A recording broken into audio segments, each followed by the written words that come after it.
باب قول اللہ عز وجل وَإِذَا رَأَوْا تِجَارَةً أَوْ لَهْوًا انفضوا إِلَيْهَا. اللہ سبحانہ وتعالیٰ کا فرمان ہے وَإِذَا رَأَوْا، اور جب انہوں نے دیکھی تجارتاً تجارت، او لہون یا کھیل تماشا، انفضوا الیہا تو جھپٹ پڑے اس کی طرف، بھاگ پڑے اس کی طرف. یہ سورۃ جمعہ کی آیت ہے جس میں ایک واقعے کی طرف اشارہ ہے کہ آپ صلی اللہ علیہ وسلم جمعے کا خطبہ دے رہے تھے کہ اتنے میں ڈھول تاشوں کی آواز آئی، جو دراصل ایک تجارتی قافلہ آیا تھا مدینہ میں. ان دنوں قحط پڑا ہوا تھا اور کھانے پینے کی چیزوں کی بہت قلت تھی. تو صحابہ کرام میں سے 12 افراد، جن میں 10 عشرہ مبشرہ تھے اور 2 اور تھے، حضرت ابن مسعود تھے اور ایک اور، تو وہ سب بیٹھے رہے اور باقی سارے کے سارے جا کے خرید و فروخت میں لگ گئے. تو اس پر اللہ سبحانہ وتعالیٰ نے یہ آیت نازل کی کہ جب انہوں نے تجارت دیکھی یا کھیل تماشا، وہ ڈول تماشے جو بجا رہے تھے اس کی طرف اشارہ ہے، تو سب اس کی طرف چل دیے. اور اس میں ہم دیکھتے ہیں کہ آپ صلی اللہ علیہ وسلم نے فرمایا کہ اگر تم سب چلے جاتے تو خدا کی قسم اس وادی میں آگ بہہ پڑتی، یعنی اللہ کا شدید غضب نازل ہوتا. یعنی جہاں ایک طرف تجارت عبادت بھی ہے، لیکن یہ نہیں کہ جو عبادت کا وقت ہے اسے چھوڑ کر انسان دوسرے کام میں مشغول ہو جائے. ہر کام اپنے وقت پر ہی مناسب ہے. حدثنا طلق بن غنام حدثنا زائدہ عن حسین عن سالم قال حدثني جابر رضی اللہ عنہ قال بینما نحن نصلی مع النبی صلی اللہ علیہ وسلم اذ اقبلت من الشام عیر. حضرت جابر کہتے ہیں کہ ہم نبی صلی اللہ علیہ وسلم کے ساتھ نماز پڑھ رہے تھے کہ شام سے ایک قافلہ آیا. عیر خاص طور پر عیر اس قافلے کو کہتے ہیں جس پر غلہ لدا ہو. تحمل طعاما جو کھانا لادے ہوئے تھا. فالتفتوا الیہا تو لوگ اس کی طرف متوجہ ہو گئے. حتی ما بقی مع النبی صلی اللہ علیہ وسلم الا 12 رجلا، یہاں تک کہ نبی صلی اللہ علیہ وسلم کے ساتھ 12 لوگوں سے زیادہ کوئی نہ رہا. فنزلت تو یہ آیت نازل ہوئی وَإِذَا رَأَوْا تِجَارَةً أَوْ لَهْوًا انفضوا إِلَيْهَا. باب من لم يبال من حيث كسب المال، جو نہ پرواہ کرے اس بات کی کہ مال کہاں سے کمائی کیا ہے، تو اس کا کیا حال ہے پھر. یعنی انسان جب یہ نہ سوچے کہ مال کہاں سے آیا ہے تو یہ ایک بہت خطرناک علامت ہے.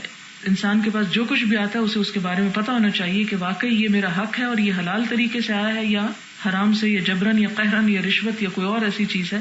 حدثنا آدم حدثنا ابن ابی ذئب حدثنا سعید المقبری عن ابی ہریرہ رضی اللہ عنہ عن النبی صلی اللہ علیہ وسلم قال، نبی صلی اللہ علیہ وسلم نے فرمایا یأتی علی الناس زمان، لوگوں پر ایک ایسا زمانہ آئے گا لا یبال المرء، انسان پرواہ نہ کرے گا ما اخذ منہ، جو اس نے اس میں سے لیا، امن الحلال امن الحرام، کیا یہ حلال ہے یا حرام.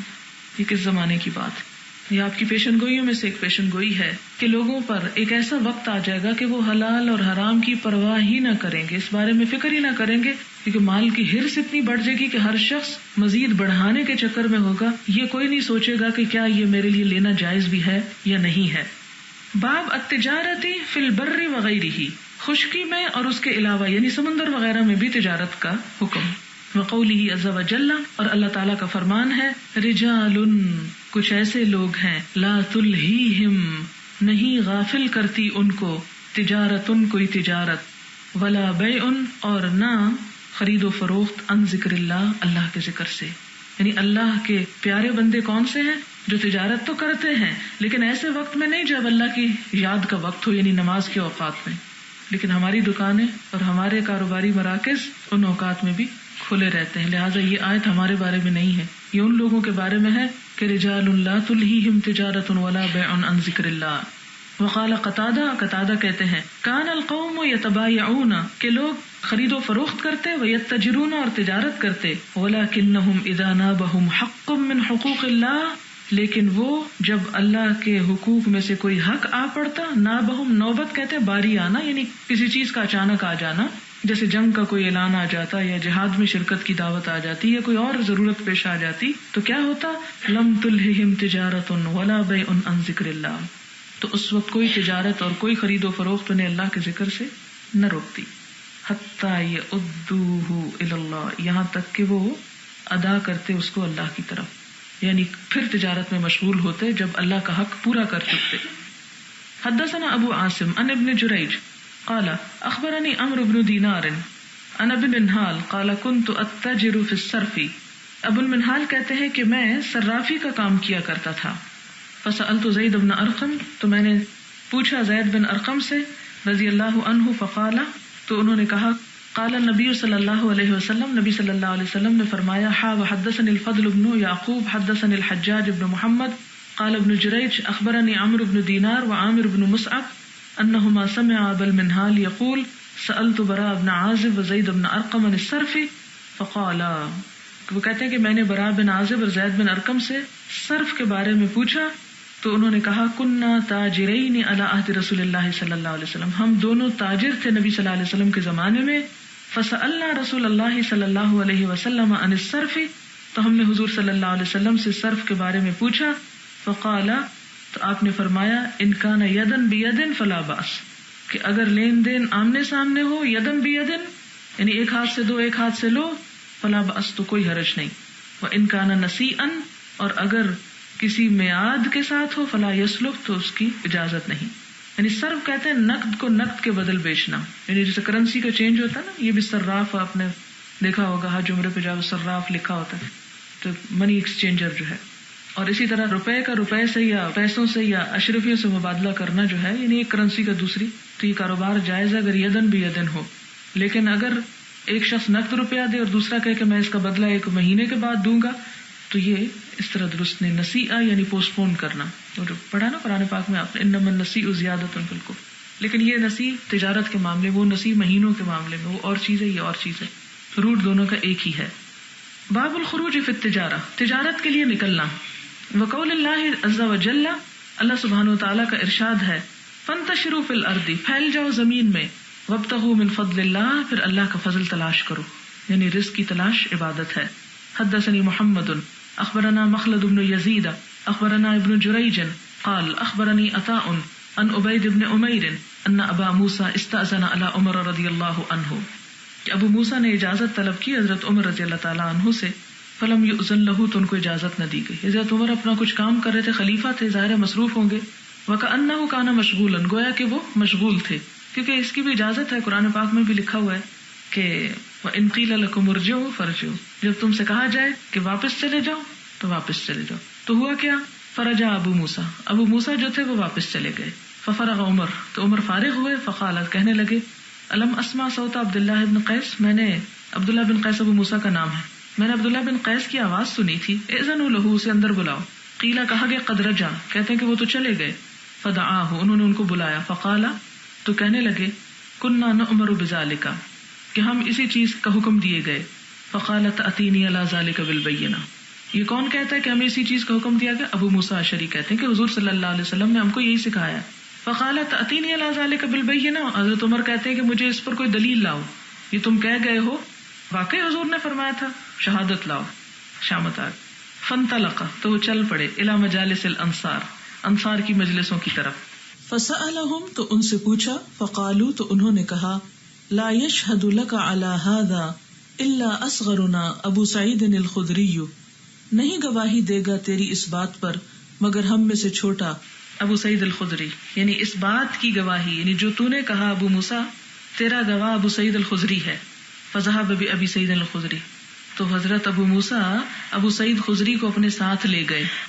فقال عمر، تو عمر کہتے ہیں اخفی علی ھذا من امر رسول اللہ صلی اللہ علیہ وسلم، کہ حضور صلی اللہ علیہ وسلم کے معاملے میں سے یہ بات مجھ سے چھپی رہ گئی، یعنی یہ بات مجھے کیوں نہ پتہ چلی، اتنی اہم بات تھی، مجھے کیسے پتہ نہ چلی.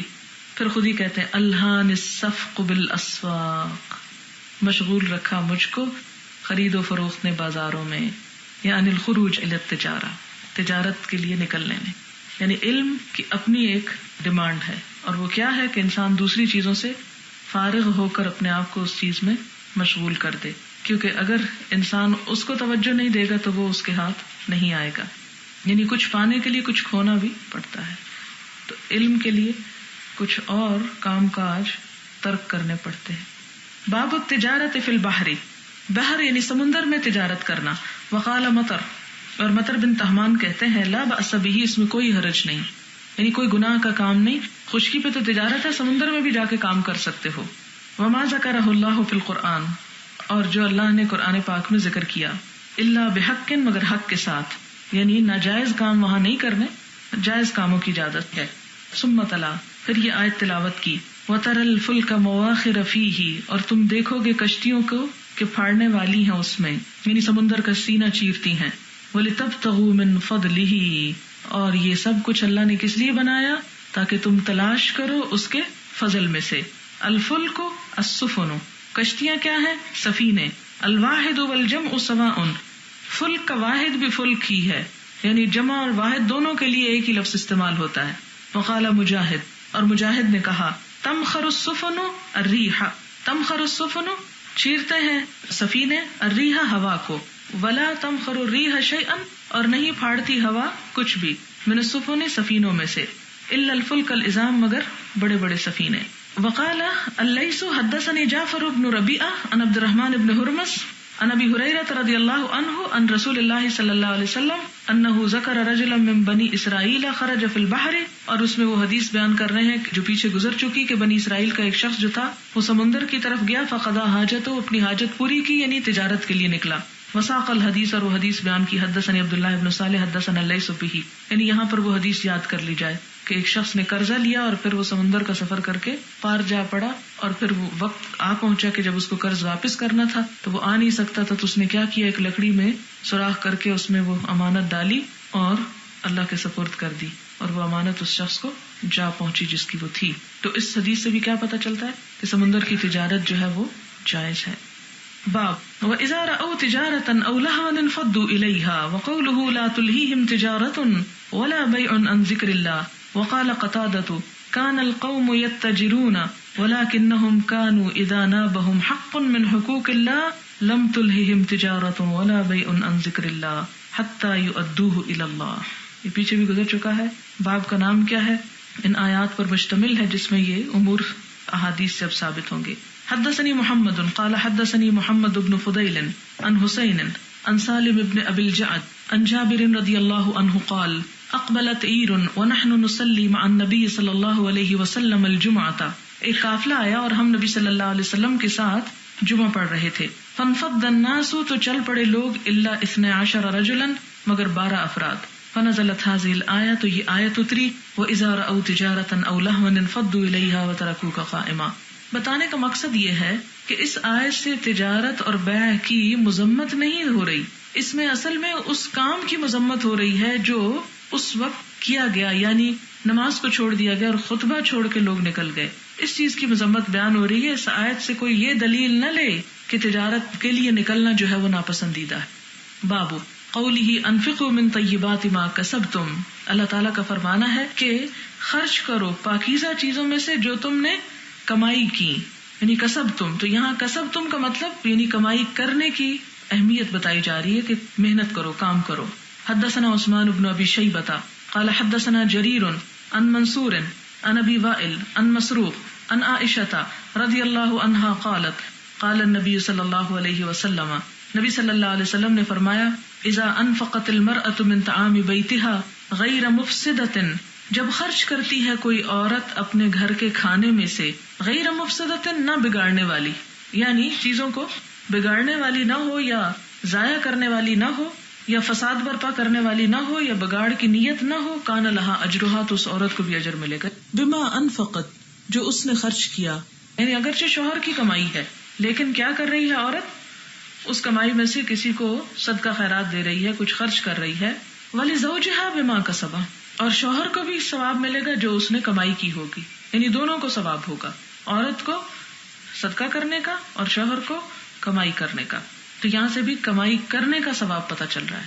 یعنی شوہر نے خرچ تو کچھ نہیں کیا، اس نے تو لا کے رکھ دیا، ہاں، لیکن اسے ساتھ اجر میں کیوں شریک کر لیا گیا؟ کیونکہ اس نے وہ کمایا تھا، محنت کی تھی اس پر. وللخازن مثل ذلك، اور خزانچی کے لیے بھی ایسا ہی اجر ہے. یعنی جو شخص بیت المال کے پیسے کو رکھتا ہے، جمع کرتا ہے، اسے گنتا ہے، اس میں سے حق کے مطابق خرچ کرتا ہے، تو اس کو بھی اس خرچ کرنے پر ثواب ملے گا اگرچہ وہ پیسہ اس کا اپنا نہیں ہے. لا ينقص بعضهم اجر بعض شيئا، اور ان میں سے کسی کا ثواب دوسرے کے ثواب کو کم نہ کرے گا. یعنی ایک کا ثواب حاصل کرنا دوسرے کے حصے میں سے نہ ہوگا، اللہ تعالیٰ کا زائد فضل ہوگا اس پر.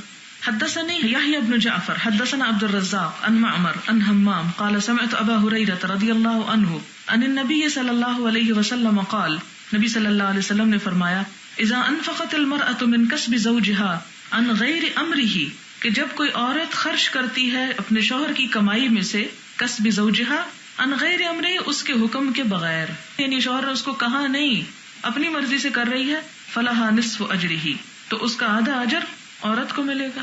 آدھا مرد کو ملے گا. آدھے سے مراد یہ ہے کہ اسے بھی اجر ملے گا اور اس کو بھی ملے گا. باب من احب البسط فی الرزق، جو شخص یہ پسند کرے کہ اس کا رزق فراخ کیا جائے، زیادہ کیا جائے، کشائش دی جائے، بڑھا دیا جائے، تو اس کو کیا کرنا چاہیے؟ حدثنا محمد بن ابی یعقوب الکرمانی حدثنا حسان حدثنا یونس قال محمد وهو الزهري عن انس بن مالك رضی اللہ عنہ قال سمعت رسول اللہ صلی اللہ علیہ وسلم یقول، نبی صلی اللہ علیہ وسلم نے فرمایا، من سرہ ان یبسط لہ فی رزقہ، جس کو یہ بات اچھی لگے کہ اس کے رزق میں وسعت دی جائے، او ینسأ لہ فی اثرہ، یا اس کی عمر میں زیادتی کی جائے، فلیصل رحمہ، تو اسے چاہیے کہ صلہ رحمی کرے، اپنے رشتہ داروں سے اچھا سلوک کرے، رشتہ داروں کے ساتھ بھلائی کرے. یہ رزق کی فراخی کا گر ہے. باب شراء النبی صلی اللہ علیہ وسلم بالنسیئۃ، نبی صلی اللہ علیہ وسلم کا ادھار خریدنا. نسیئہ یعنی مؤخر کر کے پیسے دینا، چیز لے لینا اور پیسے بعد میں دینا، ادھار مراد ہے. حدثنا معل بن اسد حدثنا عبد الواحد حدثنا الاعمش قال ذکرنا عند ابراہیم الرہن فی السلم، وہ کہتے ہیں کہ ہم نے ذکر کیا ابراہیم النخعی کے پاس الرہن یعنی گروی کا، فی السلم بے سلم میں. فقالت، انہوں نے کہا، حدثني الاسود عن عائشہ رضی اللہ عنہا ان النبی صلی اللہ علیہ وسلم اشترى طعاما من یہودی الى اجل، کہ نبی صلی اللہ علیہ وسلم نے کچھ کھانا خریدا تھا، نہیں غلہ مراد ہے، غلہ خریدا تھا ایک یہودی سے، الى اجل ایک مدت مقرر تک معاہدہ کر کے، ورہنہ درعا من حدید، اور رہن رکھی تھی اس کے پاس کیا چیز؟ لوہے کی زرہ. یعنی ایسا کیا جا سکتا ہے، آپ صلی اللہ علیہ وسلم نے یعنی ادھار پر چیز لی اور گروی رکھا اس کے عوض. اور اس سے یہ بھی پتہ چلتا ہے کہ آپ نے یہودی کے ساتھ یہ معاملہ کیا تھا، یعنی غیر مسلموں کے ساتھ تجارت کی جا سکتی ہے. حدثنا مسلم حدثنا ہشام حدثنا قتادہ عن انس وحدثني محمد بن عبد الله بن حوشب حدثنا اسباط ابو اليسع البصري حدثنا هشام الدستوائي عن قتادة عن انس رضي الله عنه انه مشى الى النبي صلى الله عليه وسلم بخبز شعير واهالة سنخة. قتادہ حضرت انس سے روایت کرتے ہیں کہ مشا لایا گیا الی النبی صلی اللہ علیہ وسلم، نبی صلی اللہ علیہ وسلم کے پاس، بخبز شعیر جو کی روٹی، وإهالة سنخة اور بدبودار چربی، وَلَقَدْ رَهَنَ النَّبِيُّ صلی اللہ علیہ وسلم دِرْعًا لَهُ بِالْمَدِينَةِ، یعنی اور کچھ کھانے کو نہیں تھا، یہی تھا تو یہی لایا گیا. اور آپ صلی اللہ علیہ وسلم نے رہن رکھی ہوئی تھی اپنی زرہ مدینہ میں، عند یہودین ایک یہودی کے پاس، وَأَخَذَ مِنْهُ شَعِيرًا لِأَهْلِهِ اور اس کے عوض ان سے جو لیے تھے اپنے گھر والوں کے کھانے کے لیے. وَلَقَدْ سَمِعْتُهُ يَقُولُ اور وہ کہتے ہیں کہ میں نے آپ کو کہتے ہوئے سنا، مَا أَمْسَى عِنْدَ آلِ محمد صلی اللہ علیہ وسلم سَاءُ بُرٍّ وَلَا سَاءُ حَبٍّ، کہ آل محمد کے پاس کبھی جمع نہ رہا تھا ایک سا گیہوں کا اور کوئی سا غلے کا، یعنی جو آتا تھا وقتی آتا تھا، ختم کر دیا جاتا تھا، کوئی سٹورز نہیں تھے، کوئی چیزیں جمع نہیں تھی، اکٹھا نہیں کیا ہوا تھا. اور ہمارے پاس مہینے کا بھی ہو تو ہم کہتے ہیں ہم غریب ہیں، فقیر ہیں، کچھ نہیں ہے، توکل ہے نا. وَإِنَّ عِنْدَهُ لَتِسْعَةُ نِسْوَةٍ اور آپ کی تو صرف 9 بیویاں ہی تھیں، یعنی کسی کے 9 بچے بھی ہوں کھانے والے تو وہ بھی کہتا ہم فقیر ہو گئے. تو کہاں یہ کہ آپ کی 9 ازواج مطہرات، یہ اللہ کے حکم سے تھا جن کو آپ کو روز فیڈ کرنا تھا، اور اس کے لیے ایک سا بھی چیز جمع نہیں ہوتی تھی کہ صبح کے لیے ہے تو شام کے لیے بھی ہو، نہیں. اور مجھے امید ہے آپ میں سے ہر ایک اپنے فریج میں آٹا گوند کے رکھ کے آیا ہوگا. کہاں یہ کہ وہ صرف دانے ہوں اور پھر ان کو پیسا جائے اور پھر ان کو گوندا جائے اور پھر پکایا جائے. باب کسب الرجل وعمله بيده، انسان کا اپنے ہاتھ سے کمائی کرنا اور اپنے ہاتھ سے محنت کرنا. حدثنا اسماعیل بن عبد اللہ حدثني ابن وهب عن يونس عن ابن شهاب قال اخبرني عروة ابن الزبير ان عائشة رضی اللہ عنہا قالت لما استخلف ابو بکر الصدیق، جب حضرت ابو بکر صدیق کو خلیفہ بنایا گیا، قال تو انہوں نے کہا، لقد علم قومی، میری قوم جانتی ہے، لوگوں کو پتا ہے، ان حرفتی لم تکن تعجز، کہ میرا پیشہ عاجز نہ تھا، ان مؤنت اہلی، میرے گھر والوں کو کھلانے کے لیے، یعنی میں کمائی کرنے والا انسان تھا، کوئی بیکار بیٹھا ہوا نہیں تھا، اور سب کو پتا ہے کہ میں اتنا کما سکتا تھا کہ جس سے میں اپنے گھر والوں کا خرچہ پورا کر سکوں. وشغلت بامر المسلمین، لیکن مجھے مشغول کر دیا گیا ہے مسلمانوں کے امور سے، یعنی مجھے خلیفہ بنا دیا گیا، اب میرے پاس وقت نہیں ہے کہ میں کیا کروں، کام کر سکوں. فَسَيَأْكُلُ آلُ أَبِي بَكْرٍ مِّنْ هَذَا الْمَالِ، لہٰذا آل ابی بکر اب اس مال میں سے کھائے گی. کس میں سے؟ یعنی بیت المال میں سے. یعنی ابو بکر کے گھر والوں کی اب تنخواہ بیت المال میں سے ہوگی. وَأَحْتَرِفُ لِلْمُسْلِمِينَ فِيهِ، اور میں اس بیت المال میں کمائی کروں گا مسلمانوں کے لیے. یعنی میں اس بیت المال کی آمدنی کو صحیح جگہ پر لگاؤں گا اور اس آمدنی کو مزید بڑھاؤں گا، اس کے بڑھانے کے لیے کوشش کروں گا جس کا فائدہ زیادہ مسلمانوں کو پہنچے گا. یعنی اب میرا مقصود اور میری منزل صرف میرے گھر والے نہیں رہے بلکہ سارے مسلمان. لہٰذا میری کوششیں سب مسلمانوں کی بھلائی کے لیے، اور میرے گھر والے اس بیت المال میں اب شریک ہوں گے. اور یہ اس لیے نہیں کہ میرے پاس کوئی کام نہیں تھا تو مجھے یعنی صرف ایک جاب کی تلاش میں مجھے یہ عہدہ دے دیا گیا. نہیں، میں اس سے پہلے خود کمائی کرتا تھا اور کمائی کر کے اپنے گھر والوں کا پیٹ پال سکتا تھا. یعنی جب میں خلافت کا کام کروں گا تو مجھے اپنے ذاتی پیشے کے لیے بازاروں میں گھومنے پھرنے کا موقع نہ ملے گا، تو بیت المال سے اپنا اور اپنے گھر والوں کا خرچہ لوں گا اور اس کو بھی میں پورا کر دوں گا. کس طرح پورا کر دوں گا؟ کہ مزید محنت کر کے اس بیت المال کو زیادہ لوگوں کے فائدے کے لیے بڑھاؤں گا، اس کو ترقی دوں گا. حدثنا محمد حدثنا عبد الله بن يزيد حدثنا سعيد قال حدثني ابو الاسود عن عروة قال قالت عائشة رضی اللہ عنها كان اصحاب رسول اللہ صلی اللہ علیہ وسلم، نبی صلی اللہ علیہ وسلم کے ساتھی جو تھے ان میں سے کچھ عمال انفسهم، مزدور تھے اپنی جانوں کے، یعنی مزدوری کیا کرتے تھے. اب یہ عمال کا نفس نیا آیا ہے. کچھ تو تجارت آپ نے دیکھی کرتے تھے، کچھ کھیتی باڑی کرتے تھے اور کچھ مزدوری بھی کیا کرتے تھے. فکان یکون لہم ارواح، تو ان کے جسم سے کچھ پسینے کی بو آتی تھی. مزدور کے ساتھ تو پسینے کا چولی دامن کا ساتھ ہے. کہتے ہیں کہ مزدور کی مزدوری پسینہ خشک ہونے سے پہلے دے. تو یعنی کچھ مزدور ہوتے تھے تو پھر مزدوری کے بعد جب وہ آتے تھے مسجد وغیرہ تو ان کے جسم سے پسینے کی بو آ رہی ہوتی تھی. فقیل لہم، تو ان سے کہا گیا لو اغتسلتم، اگر تم غسل کر لیا کرو تو کتنا ہی اچھا، یعنی نہا کے آیا کرو. اس سے بھی آپ اندازہ لگائیں، یہ نہیں کہا گیا کہ کام چھوڑ دے، کہا گیا کہ اپنے پسینے کو دور کر لو. رواہ حمام عن ہشام عن ابی عن عائشہ. حدثنا ابراہیم ابن موسیٰ اخبرنا عیسیٰ عن ثور عن خالد بن معدان عن المقدام رضی اللہ عنہ عن النبی صلی اللہ علیہ وسلم قال، نبی صلی اللہ علیہ وسلم نے فرمایا ما اکل احد طعاما قط خیرا من ان یاکل من عمل یدہ، نہیں کھایا کسی نے کوئی کھانا جو بہتر ہو اس کھانے سے جو انسان نے اپنے ہاتھ سے کمایا ہو. وَإِنَّ نَبِيَّ اللَّهِ داؤد علیہ السلام كَانَ يَأْكُلُ مِنْ عَمَلِ يَدِهِ، اللہ کے بندے اللہ کے نبی داؤد علیہ السلام اپنے ہاتھ کی کمائی سے کھایا کرتے تھے.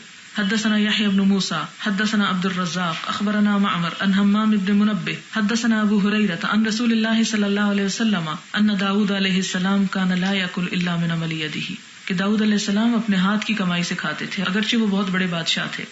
حدثنا يحيى بن بكير حدثنا الليث عن عقيل عن ابن شهاب عن ابي عبيد مولى عبد الرحمن بن عوف انه سمع ابا هريرة رضي الله عنه يقول قال رسول الله صلى الله عليه وسلم لأن يحتطب احدكم حزمة على ظهره، کہ گٹھا اٹھائے تم میں سے کوئی ایک شخص اپنی پیٹھ پر ایندھن کا، حطب کہتے ہیں نا ایندھن کو، یعنی لکڑیوں کا گٹھا اٹھائے اپنی پیٹھ پر، خیر من ان يسأل احدا، اس سے بہتر ہے کہ کسی سے سوال کرے، کسی سے مانگے. فيعطيه او يمنعه، تو وہ چاہے اسے دے اور یا روک دے، نہ دے.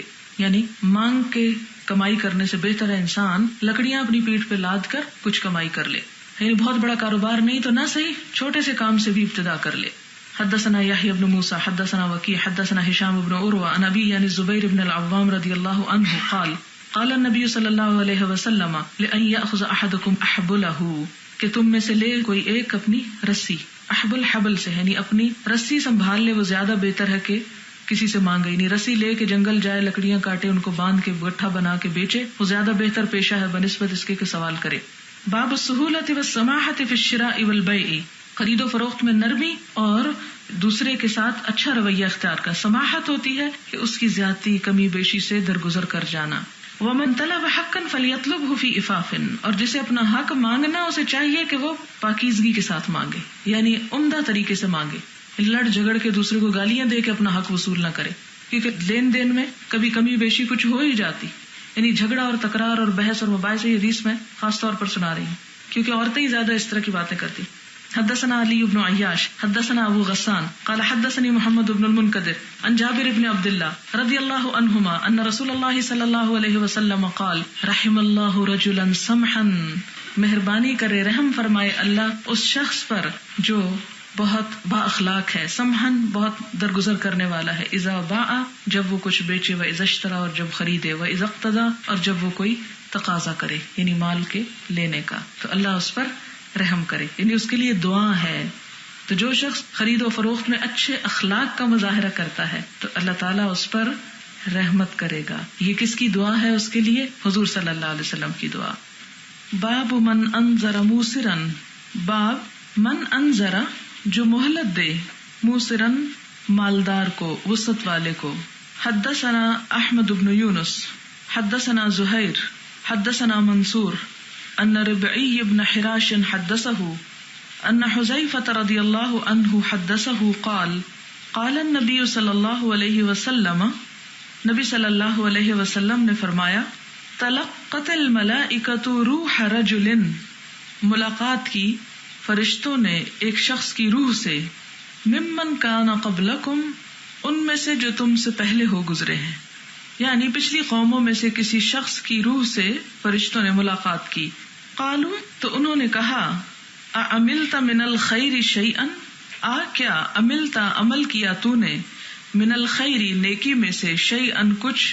قالا، اس نے کہا، کنت آمر فتیانی، میں حکم دیا کرتا تھا اپنے نوجوانوں کو، یعنی اپنے ملازمین مراد ہیں، ان ينذروا، کہ مہلت دیں، یعنی مقروض کو مہلت دیا کریں، وَيَتَجَاوَزُ عَنِ الْمُوسِرِ، اور مالدار سے تجاوز کیا کریں.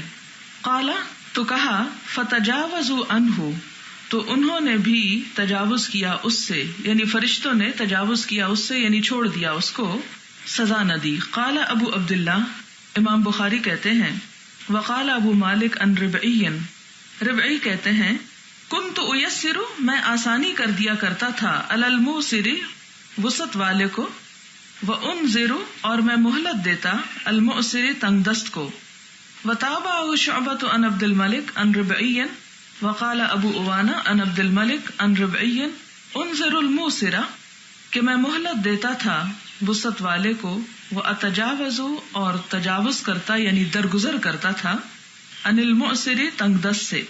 وقال نعیم بن ابی ہند عن ربعی، فاقبل من الموسر، ایک اور روایت میں کیا آتا ہے کہ میں قبول کر لیتا تھا وسط والے سے، یعنی امیر سے، کیا یعنی معذرت، عذر، واتجاوز، اور معاف کر دیتا تھا، عن المؤسر، تنگ دست کو.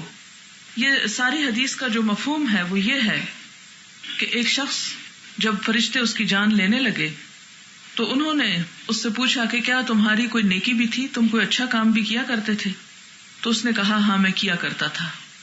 اور وہ کام کیا تھا کہ میں لوگوں سے قرض کا لین دین کرتا، اور اگر مقروض وسط والا ہوتا تو اس کی مدت کو اور بڑھا دیتا، یعنی اگر وہ وقت پر قرض ادا نہ کر سکتا تو وسط زیادہ کر دیتا، اور اگر وہ شخص تنگ دست ہوتا کہ قرضہ ادا کرنے کی اس کے اندر صلاحیت ہی نہ ہوتی تو میں اس کو معاف کر دیتا، دوسرے معنوں میں یعنی قرضے کی ادائیگی سے اسے بری الذمہ قرار دے دیتا، یہ مراد ہے. تو اس کی اس نیکی کو اس طرح قبول کیا گیا کہ اللہ تعالیٰ نے ان فرشتوں کو حکم دیا اور فرشتوں نے اس کے باقی خطاؤں کو چھوڑ دیا، معاف کر دیا. اب یہ ہے کہ یہاں پر لفظ موسر آیا ہے. موسر کون ہوتا ہے؟ موسر کا لفظ یسر سے ہے، یسر آسانی کو کہتے ہیں، اور یہاں مراد مال میں آسانی اور فیسلٹیز کا ہونا ہے، مالدار ہونا مراد ہے. تو مالدار کون ہے؟ مالدار کی بھی مختلف تعریفیں کی گئی ہیں. نمبر 1 یہ کہ جس کے پاس اپنا اور اپنے اہل و عیال کا نان نفقہ ہو، خرچ ہو، تو وہ شخص جو ہے وہ مالدار ہے. اسی طرح بعض کے خیال میں مالدار وہ ہے جس کے پاس 50 درہم ہو یا اتنے کا سونا ہو، اور امام شافعی کہتے ہیں کہ اس کی کوئی حد مقرر نہیں کر سکتے. کبھی کوئی ایسا شخص جس کے پاس 1 درہم ہو وہ مالدار کہلاتا ہے جبکہ وہ اس کے خرچ سے زائد ہو، اور کبھی 1000 درہم والا بھی فقیر ہو سکتا ہے. اس کی مثال کیا ہے؟ اس کی مثال یہ ہے کہ مثلاً ایک شخص ہے، اس کے پاس گھر اپنا ہے، اس کی گاڑی بھی ہے، لیکن اچانک کاروبار کا ایسا دیوالیہ ہوا کہ بہت بڑا قرضہ اس پہ چڑھ گیا، جس کی وجہ سے وہ پائی پائی کا محتاج ہو کر رہ گیا. اب اگر ایک پہلو سے دیکھا جائے تو وہ بہت بڑے گھر کا مالک ہے اور بہت سی زندگی کی ضروریات کے سامان اس کے پاس ہیں، اور دوسری طرف دیکھا جائے تو اس کے پاس کھانے کو کچھ نہیں، 2 وقت کا کھانا نہیں وہ کھا سکتا. تو ایسی صورت میں کیا اس شخص کو مدد دی جا سکتی ہے، یعنی اس کے اوپر صدقہ کیا جا سکتا ہے یا نہیں؟ یا اسے کس کیٹیگری میں رکھیں گے، امیر کی کیٹیگری میں یا فقیر کی کیٹیگری میں. تو اسی وجہ سے فقہا کے درمیان اختلاف ہوا ہے. بعض یہ کہتے ہیں کہ ایسا شخص بھی پھر ضرورت مندوں میں ہی شامل ہو جائے گا کہ جس کے پاس اپنی بنیادی ضرورت کی چیزیں تو ہیں لیکن وقتی ضرورت